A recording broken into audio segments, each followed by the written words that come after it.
naka-jeans na ako at naka-t-shirt. Pero pag tinutopak ako ganito ako. Get voted out. Yeah, sure. In the same week. In the same week. So, mabel ako sa mga engineering student. Wow. I'll ask everyone for support. Hi, like, And if we both get nominated, engineering then they have no choice. But get one. One time naglalakad ako sa corridor, ganyan. Or, yeah. Hello, pinatay ang aircon. Gumalit pa naman sa akin.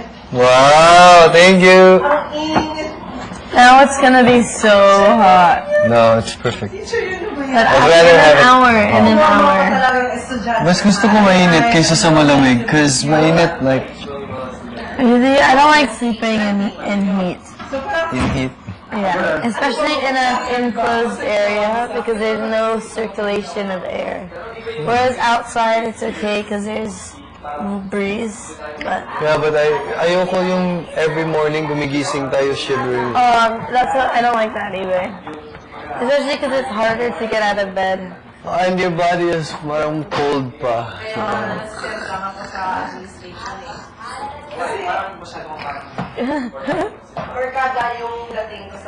Everyone, Joel was just saying something like, diba, it's Christmas, so everyone's gonna get together. Tayo yung palaging mapag-usapan. Like, everyone's gonna talk about us.